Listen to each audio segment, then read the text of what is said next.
Deus abençoe poderosamente a sua vida em o nome do Senhor Jesus. Seja bem-vindo a mais esse momento de mensagem diária e oração da fé. Na mensagem de hoje, eu quero mostrar para você que mesmo aqueles que participam da vontade do povo podem ser abençoados por Deus quando têm o coração limpo. Mas essas pessoas, elas têm uma facilidade muito grande de se afastar de Deus. É claro que, se você conversar com uma pessoa leiga, a pessoa vai falar para você que tanto o profeta quanto o rei podem permanecer ou se afastar dos caminhos de Deus. Isso depende da decisão tanto do profeta quanto do rei. E isso é verdade. Mas qual a diferença de todos os juízes e profetas que surgiram em Israel até o momento da chegada do rei? Os profetas e juízes em Israel, eles não eram ricos. Eles não tomavam para si o bem do povo. Eles tinham apenas a autoridade que vinha de Deus. A autoridade militar em Israel não pertenciam nem ao juiz, nem ao líder tribal. Elas pertenciam a Deus. E os líderes tribais, os profetas, os sacerdotes, quando saíam em campanha militar, eles pediam orientação a Deus. Os reis, eles tinham os seus conselheiros, sabe? Pessoas que diziam ao rei o que o rei devia ou não fazer. Ou seja, o povo que era dirigido pelos juízes e profetas eram dirigidos por Deus e diretamente pela fé. Aqueles que eram dirigidos pelos reis eram dirigidos pelos homens e movidos pela própria força humana. É claro que no início da história de Israel, a Bíblia diz que o primeiro rei, o segundo rei de Israel, foram ungidos pela vontade de Deus. O primeiro rei, o segundo rei de Israel, foram escolhidos por Deus. A partir daí, o povo começou a interferir na unção dos reis, na escolha dos reis, mas eu não vou falar sobre isso agora. O que eu quero trazer para você é que quando Deus escolheu o rei Saul, Deus preparou segundo a sua vontade. Antes de Saul ser rei, que o profeta Samuel estava preparando, lá em 1 Samuel, capítulo 10, verso 9, diz assim: Despediu-se Saul de Samuel, e Deus mudou o coração de Saul. E todos esses sinais aconteceram no mesmo dia.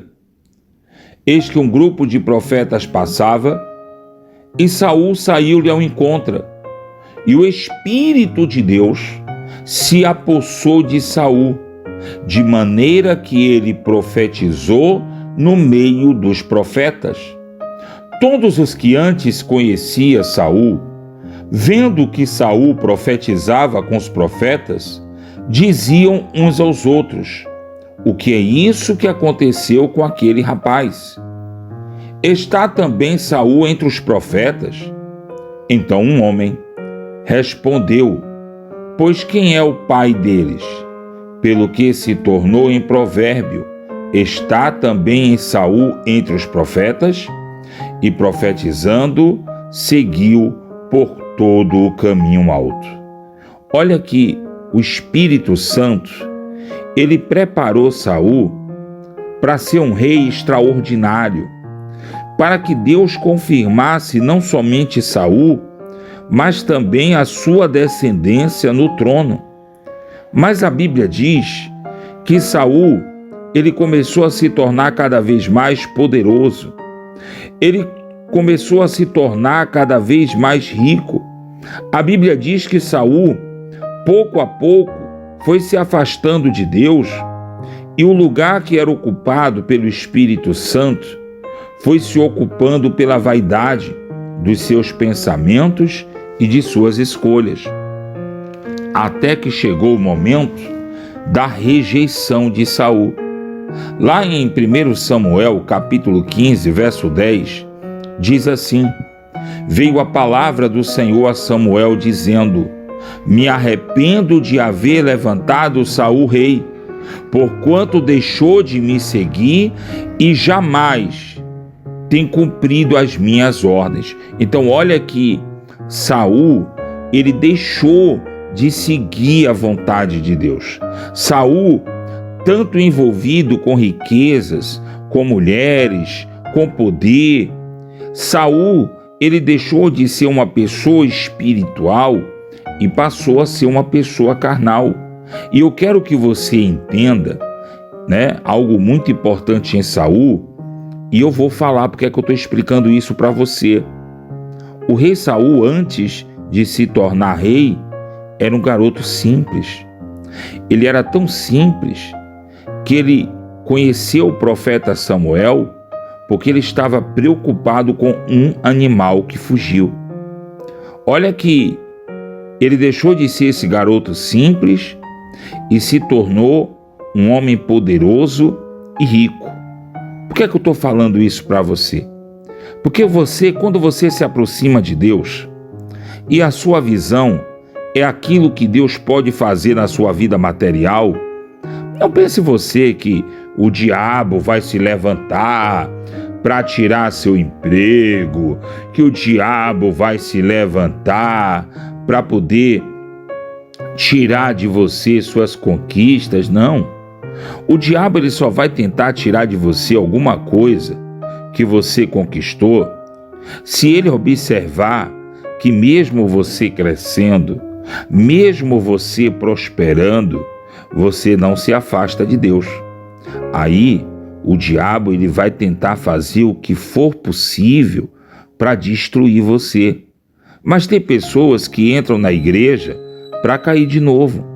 Tem pessoas que chegam no canal para serem abençoadas para perder de novo. É sério. Tem pessoas que chegam no canal e aí tá desempregada, sem dinheiro para nada, chega na igreja com a vida familiar destruída, aí começa a orar a Deus. Aí o Espírito Santo age. Essa pessoa é abençoada, essa pessoa prospera, essa pessoa cresce. Depois que ela tem tudo que quer, ela começa a se envolver com as amizades. Não tem tempo para ir para a igreja, não tem tempo para orar. Pastor, não vi a mensagem hoje porque eu trabalhei muito. Será que você nunca disse isso? Será que você nunca ouviu alguém dizer isso? Eu não falei com Deus hoje porque minha vida foi uma correria só. E aí você acha que está indo bem e o Senhor Jesus ele adverte. O Senhor Jesus ele chama Marta e diz assim: Marta, Marta, se preocupa muito com coisas que não têm esse devido valor. Maria escolheu a parte mais importante, ouvir a palavra de Deus. Sabe, meu amigo e minha amiga, a Bíblia diz que há tempo para tudo. Você que só lembra de Deus na hora ruim, você que só lembra de orar na hora que está precisando, toma cuidado. Presta atenção na tua vida, para que assim como Deus rejeitou Saul, ele não rejeite você. Lembra de Deus na hora ruim para pedir ajuda, mas na hora boa, lembra de Deus para agradecer.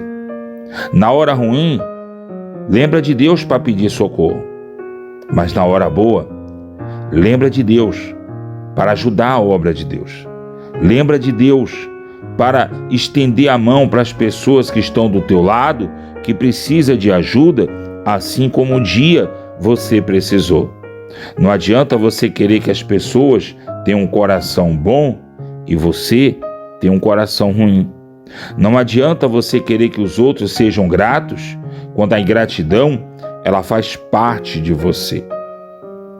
Lembra da mensagem de hoje. Lembra do que eu estou dizendo a você. O povo de Israel começou a seguir um caminho que traria para esse povo destruição, dor e sofrimento, que jamais poderia mudar.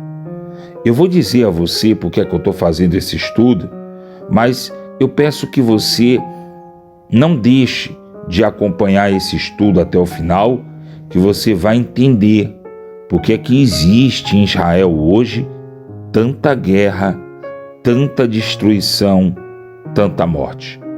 Feche seus olhos. É momento de oração. É momento de falar com Deus.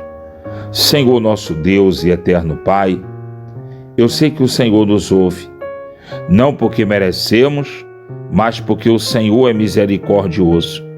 Estejai conosco, Senhor, para nos abençoar. Estejai conosco para nos fazer fortes e felizes. Estejai conosco, ó Deus, para realizar o desejo do nosso coração. Estejai conosco para nos suprir diante das nossas necessidades físicas, materiais e, acima de tudo, as espirituais. Lembra, meu Deus, eu te peço, daqueles que reunidos estão comigo nesta oração e sofrem a dor da alma. Lembra, meu Deus, eu te peço, de cada pessoa que está reunida comigo nesse momento e está buscando do Senhor auxílio para salvar o casamento, auxílio para se manter firme no trabalho, auxílio para não perder nenhum dos seus filhos, auxílio para não esmorecer diante das lutas. Por isso eu te peço, ó meu Senhor, estenda, o Senhor, tuas mãos poderosas sobre cada uma dessas pessoas que estão em oração comigo, cada uma dessas pessoas que tem acreditado no Senhor e tem buscado o Senhor tanto na hora ruim quanto no momento de sucesso. Essas pessoas que têm colocado Deus em primeiro lugar em suas vidas.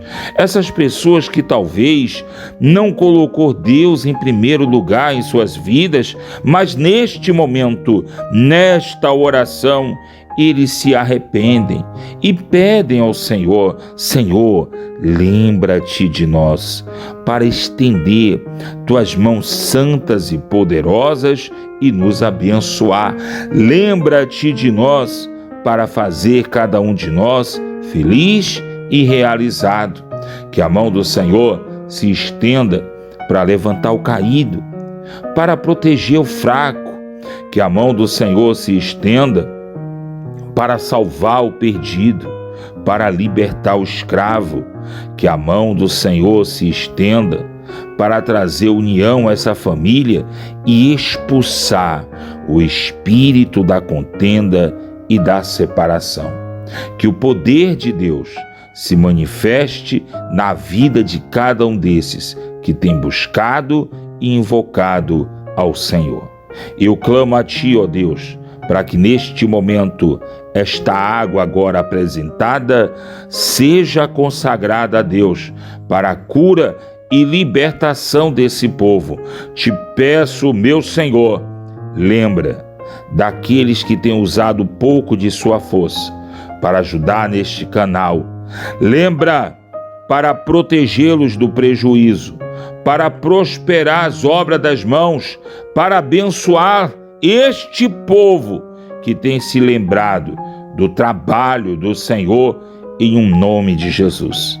Aquele que crer, diga: assim seja. Amém. Graças a Deus. Que Deus abençoe você, prospere as obras de tuas mãos e te dê a paz.